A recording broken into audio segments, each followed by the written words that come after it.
as promised, let's get in here to bleeding control. So first, what is life-threatening bleeding? As I said earlier, you want to treat that life-threatening bleeding first. So how do we know what life-threatening bleeding is? Well, you can't know until you visualize it. You have to be able to see where the blood is coming from so you can see how much blood there is. So this is usually going to involve cutting away clothing as your first step, especially if someone's wearing darker clothing or it's dark outside or there are other fluids. Visualize that blood bleeding so you can see how much there is and exactly where it's coming from, especially in penetrating injuries, whether that be stabbings, shootings, other impalements. There might be multiple open wounds. We have entry wounds and exit wounds. We know that that doesn't always follow in a direct path. So we may have, entry wounds and exit wounds over all different parts of the body. So you're probably going to be cutting away all the clothing. But at first, as soon as you see bleeding or suspect bleeding, cut the clothing away from the area where you suspect the most bleeding first. So now that we can see the bleeding, what is life-threatening? What would we consider to be life-threatening bleeding? I'm sure you could look up and it would tell you, 1 pint of blood loss or whatever. We can't measure these things in the field, especially I come from a ski patrol background. When somebody's bleeding and they're on top of snow, I've carried out 2 garbage bags full of bloody snow, so we're not leaving a mess at the resort. And the person survived. I mean, they didn't even really go into shock. A small amount of blood can spread a long ways in water or snow or on clothing and things like that. And also, people can afford to lose quite a bit of blood. So, just because things are red doesn't mean it's life-threatening bleeding. We're talking about blood squirting with the heartbeat. So, as the pulse is pulsing, we see that blood squirting. Blood that's already soaked completely through clothing. If you show up on scene and you can see that their clothing, especially thicker clothing, is soaked completely with blood, that's a lot of bleeding. You might see a pool of blood. You can see that blood in the snow or laying on the ground. That would tell me this could be life-threatening bleeding. But the most defining way, or the easiest way to define life-threatening bleeding is that when you apply direct pressure, the bleeding continues. When you apply direct pressure, that bleeding should slow down or almost stop. So if you apply pressure and you see blood is still coming out, pouring out from under your hand, that's life-threatening bleeding, and we need to move on to other options. Okay, now when I say direct pressure, I don't mean we just put our hand on there. It's not like when you have a zit and you do one of these, you're touching your face. Or, a cut from a razor and you're going like that. It's like, oh, that's pressure. No, we're talking about leaning your entire body weight onto the open wound. Think about when you're doing a chest compression for CPR. You're doing one long continuous chest compression with both hands and your entire body weight leaning straight down on top of that wound. Is it going to hurt? Absolutely. We're trying to control possibly life-threatening bleeding. So we're going to put our whole body weight on there. Now, if it continues to bleed, we're going to go to a tourniquet if we can, and we'll get into some other things here. But if you don't have a tourniquet, or the bleeding is in an area where you can't use a tourniquet, say it's in someone's armpit or groin or in the neck, we have to think about how else can we get this bleeding to stop. So we have this kind of other definition of direct pressure besides just putting our hand on top of that open wound. We know if we put our hand on top of the open wound, we know the bleeding is coming from those blood vessels deep down in this gash. So if you can imagine that my hand here is the gash that's open, the bleeding is coming from these blood vessels that are running deep down in here. So by putting pressure up here, I'm not doing anything to this broken blood vessel that's my finger right here. We need to reach down inside the wound and apply direct pressure to where that bleeding's coming from. So if you have a big open gaping wound, the first thing you might need to do is take your gloved hand and actually scoop away any blood that's pooled up in that open wound so we can see where the bleeding's coming from. Then we're going to shove, hopefully, clean, sterile gauze. If you're working as an EMT, you should have supplies on you that you can use. But in case you're not, and you're, in a situation where you don't have those clean, sterile supplies, we're talking about life over a limb here. We need to use whatever we have to apply direct pressure. So that could be, something that's not sterile if you're, again, not working as an EMT. Our official training is we want to have those sterile supplies, but I'm preparing you for the world, not just work. So take what you have, shove it inside that wound as deep as you can possibly get it. Use one hand or a couple fingers, however big the hole is, and shove that gauze down into the hole. While you're holding pressure with that hand, get more gauze with the other hand and shove it into the hole and hold it as deep as you can. Now I'm maintaining pressure. I'm going to shove more and more and more until we fill that hole completely up or until the blood stops soaking through the gauze. Now, as we've done for decades, once you get the bleeding to stop, you're of course not going to let up on that pressure. You're going to continue to hold that pressure with your hands. And once you're sure it's stopped, you can apply a pressure bandage. There are many different types of pressure bandages out there, but a simple one would just be some sort of wrap that you wrap around the limb or the area to hold that pressure. Now, if it's in the groin or the neck or something, that direct pressure might just be your hand inside that wound holding that pressure continuously until you get them to the hospital or to the operating room, to be more specific. You can, as you're stuffing these gauze into the wound, if it's, on their arm or leg or somewhere where it's convenient, you can use your knee and kneel onto their leg or their arm upstream of where the blood's coming from to try to help slow down that bleeding as you're stuffing dressings inside the wound. Now, one thing I've heard kind of back and forth on, sometimes people will tell you if you can find that blood vessel and use your fingers to actually pinch it off, you can actually pinch that literal vessel to control the bleeding. Now I've heard people say not to do this because you can pinch and then it can tear and then we can have blood start gushing even more because all that clotting has now been torn away. So I would not suggest physically pinching the actual blood vessel for that reason. But if you can find that blood vessel where it's coming from, direct your pressure right on the end of that vessel, and that will help slow down that bleeding. Now, as I said, we prefer to use sterile gauze. One step above that would be sterile gauze that has a built-in hemostatic agent. And there are many different types of hemostatic agents, but the one that's really commonly used these days is called QuikClot. And so I did a quick Google search of QuikClot, and just to give you an idea, this is what it looks like. There are many different packaging. What's the difference? Basically, who it's intended for, where it's sold. It's just different advertising or different graphics for different people. So you can see the green kind of military aimed at the military. They call it combat gauze even sometimes. Up here on the top left, this is what you'll see at, well, literally at REI. I was going to say that without seeing it. REI, Cabela's. As you can see, these are just kind of like your typical sporting goods stores. And then you have the QuikClot EMS. And these are sold at places like AED.US, whatever that is, or the AED Superstore. So, it's just the way they package it. As long as it says QuikClot, that's the brand. That is the hemostatic agent that pretty much everyone uses. Now, as far as how it's packaged, there are different ways. You can see this one is in a roll, like roller gauze. And then the combat gauze is often in a Z fold, and it's kind of folded back and forth on itself.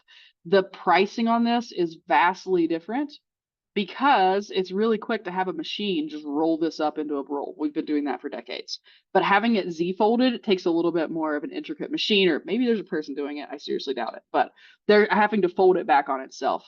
And so it does cost more because of the way it's packaged. But when it's time to use it, if you have that roll, if you've ever had roller gauze and you're trying to pull some out to get what you need, especially if you need a lot of it quickly, that roll, you drop it, and if you drop it on the floor, now it's not sanitary, or you can't get it unrolled fast enough and it's all balled up in your hand.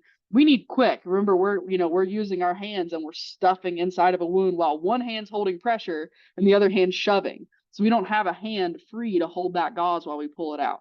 So anyways, that's a long explanation there, but that is why people prefer the Z fold, and that is why it does cost more, is because they say it takes longer to package, and I'm sure it does because it's kind of the only thing I've ever seen packaged in that manner. So these are hemostatic agents that are great to have. Again, if you don't have a tourniquet, these could be a substitute, or if the bleeding's in an area where you can't use a tourniquet, such as the groin or the neck or the armpit, or it could be used in conjunction with a tourniquet if you have the tourniquet and the bleeding continues and you don't have a second one, or you can't get the tourniquet tight enough, or whatever might arise. So life-threatening bleeding to arms and legs. If they have life-threatening bleeding on an arm or a leg, we talked about what that means already. They're gushing blood. Do not hesitate to use a tourniquet. These kind of go in and out. I know from time to time, if you've been around EMS for a long time, you probably remember when they were in, and then you probably remember when they were out, and now you remember that they're coming back again. I really believe they're here to stay this time because of the commercial tourniquets that are now readily available. These commercial tourniquets are going to be much more efficient to apply. They're much safer because they're this, they're at least an inch wide, so they're applying good, even pressure. They're easy to apply, they're quick, they're efficient, and they're reliable. So I think that's one of the reasons they're here to stay, and I really would recommend purchasing a tourniquet. Most of what we do, you can makeshift a splint. You can you can use duct tape instead of medical tape, all these things. But with a tourniquet, you really aren't going to have that extra time to make a makeshift tourniquet, and they're really likely to fail because they're difficult to get secured in a way that they can't loosen up over time. So just keep that in mind. If you have questions about which tourniquets are good, or reviews and things like that, feel free to email me and I can give you more information about the ones that I use. Apply the tourniquet at least 2 to 3 inches above where the bleeding's happening, upstream of the wound or proximal to the wound. And you want to make sure it's not on a knee or an elbow. So if they have massive bleeding right below their knee or right below their elbow, go ahead and come up above that elbow or up above that knee. Now, the reason we need to be 2 to 3 inches above the wound is because when an artery is severed, the artery goes like this, and it sucks up to try to constrict, to try to control the bleeding on its own. And I'll do that sound effect for you one more time because I know you like it. That's what it does. I don't think it makes the sound effect, but I imagine it does. And it goes like that. But it's not going to do that for more than 2 or 3 inches. So as long as you're 2 or 3 inches above the wound, that's going to be plenty. And then, like I said, not on an elbow or not on a knee, because that blood vessel can get in between those joints and then you won't be able to pinch it off. Now, you will come across people, especially military training, they say always put that tourniquet high and tight, always right at the top of the armpit or right at the top of the groin, as high as you can get it. There are pros and cons to both, but one thing some people will say is like, well, nobody ever loses a limb. They do. I was just at a medical conference with a lot of doctors, and they were talking about how often this does happen. It's not common, but it does happen. And if somebody loses their whole arm instead of losing, 2 inches above their wrist, that's a lot different life down the road that they have to live now with not even a stump to attach, and excuse me if a stump is not the correct term, but we need something there to be able to attach a limb to, a prosthetic to be able to use. But so think about that when you're applying a tourniquet. Now, I will say, if you are ever in a situation where you're unsure where the heavy bleeding is coming from, imagine somebody put their arm in a wood chipper and it's just mauled to pieces and there's bleeding from everywhere and something's gushing blood, but you're not sure how high up on the arm. Okay, just go all the way to the shoulder and put that thing up as high as you can get it. That's fine. But in a normal situation where it's just one cut, 2 or 3 inches above is my preference. And, if you have other training and you want to follow that, I won't be offended. Okay, if you need a second tourniquet, so if you apply the first tourniquet and you need a second one because the bleeding's not controlled, you need to put that tourniquet above the first tourniquet, as close as possible to that first tourniquet, because that space between the two tourniquets is really cause for problems with that blood flow, and all that kind of stuff. This is another reason not to go as high as you possibly can, because if you need a second tourniquet, there's nowhere to put one above it. So again, I'll get off my soapbox. I don't really care as much as I sound like I care, but I've thought about this a lot because I get asked the question a lot. So now, once you've applied a tourniquet, you never loosen it and you never remove it once it's applied. We'll talk more about why that might become an issue in the next slide here. So the ins and outs of tourniquet application. When you're applying the tourniquet, you first want to use whatever attachment system it has. A lot of them are Velcro. Some of them are like a buckle, but you want to get it as tight as you possibly can with that first wrap, so that takes out as much slack of the tourniquet as you possibly can. Then built into the tourniquet is usually a little metal rod. Sometimes it's plastic. It's called the windlass. You twist that windlass until the bleeding stops. There's no other answer for how long you want to twist it. As you're twisting that windlass, it's going to create excruciating pain for the patient, probably more painful than the actual injury itself. So they're going to be screaming in your ear. Do not stop twisting it just because they're saying it hurts. It's supposed to hurt. Tell them it's supposed to hurt. Stay with them. There have been cases where people loosened up their own tourniquet and bled to death because they were left alone, usually in a wilderness situation or something like that. But you might have to, tie their hands or hold their hands, keep talking to them, because it's going to be so painful that they're going to try to loosen that up on their own. Remember, their tissue is dying. I mean, it's really painful. Once you get that windlass twisted to the point where the bleeding has stopped, then you want to secure the windlass. This is the part where those commercial tourniquets, usually they just go into a little slot and it's there, and you run the Velcro over it to keep it in place. This is where if you've used a makeshift tourniquet, you better get real creative and real secure. Remember, there's blood everywhere. Now you're taking duct tape or something and you're trying to tape this thing so it doesn't come loose. It's going to be twisted so tight that if you let go, I mean, it's going to be like a helicopter blade. It's going to spin loose and really fast. So have something really strong to secure that windlass. Okay, now we have the bleeding under control. We're going to mark the time the tourniquet was applied. Continue any dressing of the open wound that you need to do if you need to clean it or apply direct pressure to stop that last little trickle of blood or find the amputated part, whatever. And we're going to treat our patient for shock. Those of you who have trained with me know that my acronym for treatment for shock is CALSAT. C means treat the cause. That's what we did by putting the tourniquet on. O, we want to give them high flow oxygen. They've lost a lot of blood. We want to keep them warm by covering them with a blanket. We want to lay them supine. Call for ALS if they're available in your area. They may need to start treating for that low blood pressure and transport them as rapidly as possible. If you have a tourniquet on, you should be thinking helicopter, fixed wing, whatever's going to be the quickest way to get them to an operating room. Okay, that's what I have for bleeding control. I hope that helps, and I'll see you in the next video. Thanks.